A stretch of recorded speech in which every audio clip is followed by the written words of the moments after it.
exploring the world of Ethereum, what you need to know. If Bitcoin is the pioneer of digital currency, Ethereum is its forward-thinking counterpart, offering a realm of possibilities beyond traditional cryptocurrency. For those entering the cryptocurrency space, Ethereum and its native cryptocurrency Ether often stand beside Bitcoin in the news and on exchanges. However, it's crucial to recognize that Ethereum isn't in direct competition with Bitcoin. It has distinct objectives, features, and technology. Ethereum is a decentralized blockchain network powered by Ether, enabling users to engage in transactions, stake their holdings for interest, utilize and store non-fungible tokens, neft trade cryptocurrencies, enjoy gaming experiences, participate in social media, and much more. Many view Ethereum as the next evolutionary step for the internet. If centralized platforms such as Apple's App Store represent Web 2.0, Ethereum embodies the essence of Web 3.0, a decentralized user-driven network supporting decentralized applications, decentralized and decentralized exchanges. In this comprehensive guide, we'll delve into the history of Ethereum, explore Ethereum mining, understand how Ethereum operates, learn how to purchase Ethereum, compare Ethereum to Bitcoin, explore Ethereum's advantages, and catch a glimpse of Ethereum 2.0. The genesis of Ethereum, from obscurity becoming the second largest blockchain project in the world, is a remarkable story. Ethereum was conceived as a response to the limitations of Bitcoin by its co-creator, Vitalik Buterin. In 2013, Buterin unveiled the Ethereum white paper, introducing the concept of smart contract self-executing conditional agreements that would pave the way for the development of dApps. While blockchain-based dApps existed before Ethereum, they were isolated platforms. Buterin's vision was to unite them within a single ecosystem. Akin to Apple's App Store, a unified space accommodating a multitude of applications, adhering to a common rule set. However, this rule set was hard-coded into the network, enforced autonomously, and allowed developers to define rules within their dApps. Ethereum's power was vested in its community, not a central authority. To fund Ethereum's development, Buterin and a team of co-founders, including Gavin Wood, Jeffrey Wilke, Charles Hoskinson, Mihai Alesi, Anthony D'Iorio, and Emir Chetrit, organized a token press sale that raised billions of dollars in Ether. The Ethereum Foundation, established in Switzerland, was tasked with maintaining and evolving the network. However, a decision to transition the foundation to a non-profit model led to the departure of some co-founders. Over time, Ethereum attracted developers with innovative ideas. In 2016, the DEAO, a democratic organization, was formed to govern network changes and proposals, eliminating the need for a CEO's authority. Network decisions were entrusted to a majority vote.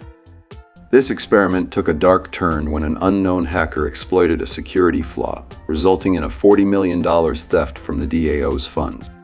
To rectify the situation, the DAO voted for a hard fork, a major software update that created a new protocol while retaining the Ethereum name. The original network persisted as Ethereum Classic, demystifying Ethereum's mechanisms. Interactions on the network are termed transactions and are recorded within blocks on the Ethereum blockchain. Miners validate these blocks, committing them to the network as transaction history or a digital ledger. This validation process, known as proof of work, involves miners solving complex puzzles to earn ETH rewards. Similar to Bitcoin, Ethereum transactions are transparent. Miners share completed blocks with the network, ensuring secure and immutable transaction records. These confirmed blocks cannot be altered, serving as an indelible history of network transactions. Transaction fees, referred to as gas, fund miners for their efforts. Gas is paid by the transaction initiator and motivates miners, sustaining network security. It also serves as a limit, preventing excessive actions within a single transaction and guarding against network spam. THE's supply is infinite, with new tokens entering circulation through mining and, in the future, staking rewards under Ethereum 2.0's proof-of-stake system. The pause transition aims to enhance energy efficiency and accessibility, as validators no longer require specialized hardware. While Bitcoin is the most mainstream cryptocurrency, the Ethereum community has the ambition to expand the project. The former is meant to be digital money, and it serves that purpose reasonably well. But Bitcoin has its limitations. It's a POW network that's struggling to scale, leading some to believe that it's more of a store of value, similar to gold.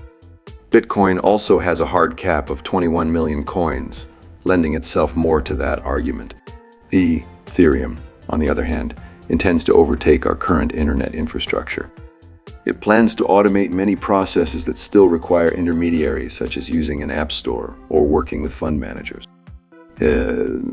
TH is used more as a way to interact with the network than as a way to transfer money, though it can do that too.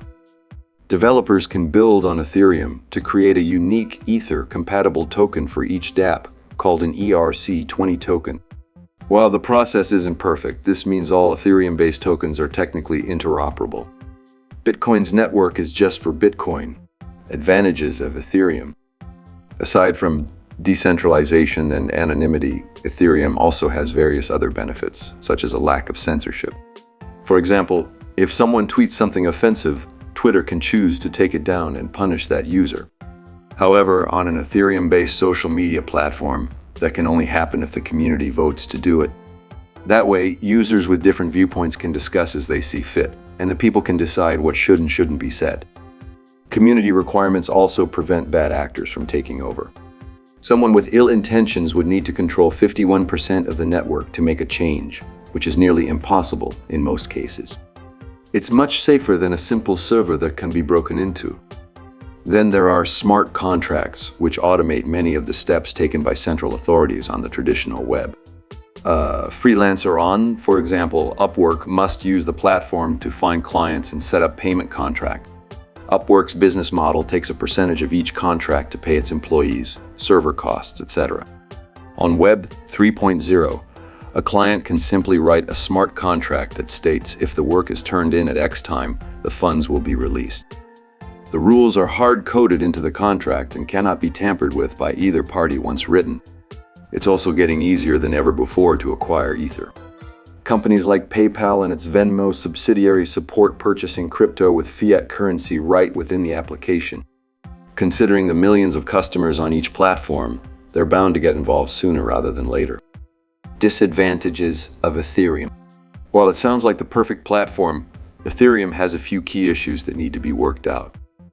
The first is scalability. But it envisioned Ethereum the way the web is now, with millions of users interacting at once. Due to the POW consensus algorithm, however, such interaction is limited by block validation times and gas fees.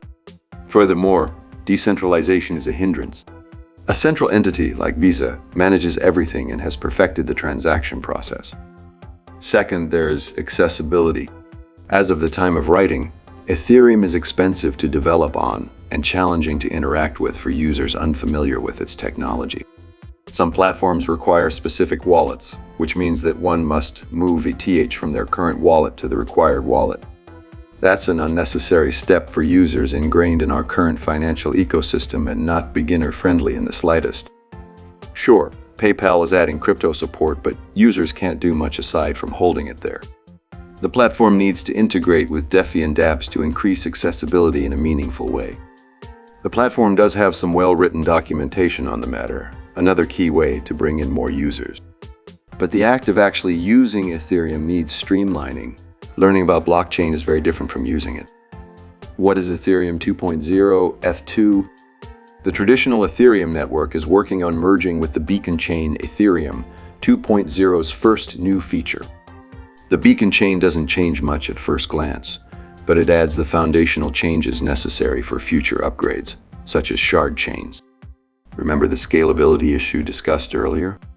Shard chains and the process of sharding are a big part of solving any scaling issues. Sharding is the act of spreading transactions across multiple, smaller blockchain networks. These smaller networks can be run by users with weaker hardware, as they only need to store information from said shard rather than the entire network. Essentially, sharding makes Ethereum validation more accessible and helps to decongest the main network. Ethereum 2.0 has many cryptocurrency enthusiasts feeling bullish. Celebrities are taking advantage of Fs, and the increase of general blockchain awareness is growing. However, all of this activity has resulted in high transaction fees and slower validation times, exemplifying the need for Ethereum 2.0. This can create a problem, as fees can cost more than half of transaction amounts at times. Fortunately, dApp developers are hard at work to make it more accessible for the pending mainstream adoption. Part of that solution is in the proof-of-stake consensus, a core feature of Ethereum 2.0. Instead of mining, which is energy-intensive, Ethereum 2.0 marks the move to a post-consensus algorithm. Proof-of-stake replaces miners with validators, users who store the Ethereum blockchain, validate transactions, and more. They're essentially another form of nodes. To become a full validator, one must stake a minimum of 32 ETH at least during the early period of Ethereum 2.0. By leaving a computer connected to the network, validators earn a TH as a reward for their efforts. The idea is that those who stake their ETH have the best network intentions in mind and will do whatever they can to ensure its success. Plus, if a validator fails to participate or tries something malicious, they can lose said TH. The argument for proof of stake is that it is a faster, more accessible form of blockchain consensus. It doesn't require special hardware like mining does, meaning anyone with the funds and a device can participate.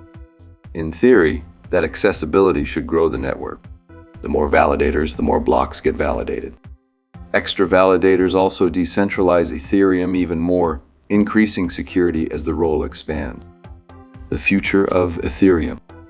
The Ethereum blockchain has seen a surge in popularity in recent months, as developers have used it to construct a slew of decentralized finance projects and Fs. The emergence of new applications like these, among the first to run on a public blockchain, has already triggered a tremendous network effect. According to advocates, as increased activity attracts more and more developers to Ethereum. To dive deeper into this topic, watch this next video we created for you. Click here and make sure to hit the like button and subscribe to stay updated with our latest content. Your journey into financial freedom begins here.